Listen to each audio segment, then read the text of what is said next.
ಎರಡನೇ ಅಂತಾರಾಷ್ಟ್ರೀಯ ವಿಮಾನ ನಿಲ್ದಾಣ ಈ ಭಾಗದಲ್ಲಿ ಆಗ್ತಕ್ಕಂಥ ಸಂದರ್ಭ ಯಾವತ್ತೂ ಸಹ ಉದ್ಭವಿಸ್ತಂತೆ ನಾನು ನೋಡ್ಕೋತೀನಿ, ನಿಮ್ ಪರ ನಿಂತ್ಕೋತೀನಿ. ನೀವು ಯಾವ ರಾತ್ರಿ 1 ಗಂಟೆ ರಾತ್ರಿ ಕರೆದ್ರು ನಾನು ಆಡಳಿತ ಪಕ್ಷದ ಶಾಸಕನಾಗಿದ್ರು ಸಹ ನನಗೆ ನನ್ನ ಕ್ಷೇತ್ರದ ರೈತರು, ನನ್ನ ಕ್ಷೇತ್ರದ ಜನರಹಿತ ಮುಖ್ಯನೇ ಹೊರತು ಸರ್ಕಾರದ ಈ ಅಂತಾರಾಷ್ಟ್ರೀಯ ವಿಮಾನ ನಿಲ್ದಾಣದ ಭೂಮಿ ಒಳಪಡಿಸ್ಕೊಳ್ತಕ್ಕಂಥ ಯೋಜನೆಗೆ ನಾನು ಯಾವತ್ತೂ ಪರ ಇರಲ್ಲ, ವಿರೋಧ ಇರ್ತೀನಿ.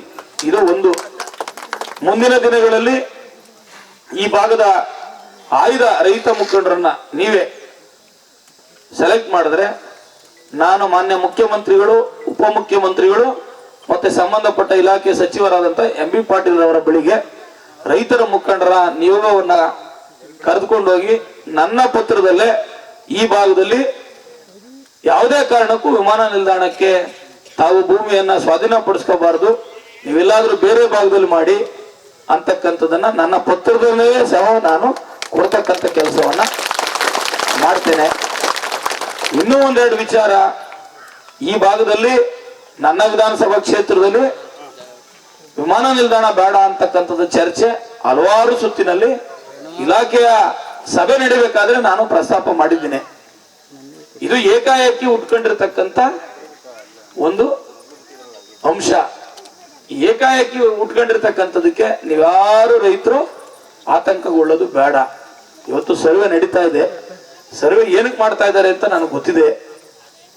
ವಿಮಾನ ನಿಲ್ದಾಣ ಈ ಭಾಗದಲ್ಲಿ ಮಾಡಿದ್ರೆ ಈಗಿರ್ತಕ್ಕಂಥ ವಿಮಾನ ನಿಲ್ದಾಣಕ್ಕೆ ಹೊರೆ ಏನು ಕಡಿಮೆ ಆಗಲ್ಲ, ಅನುಕೂಲ ಆಗಲ್ಲ.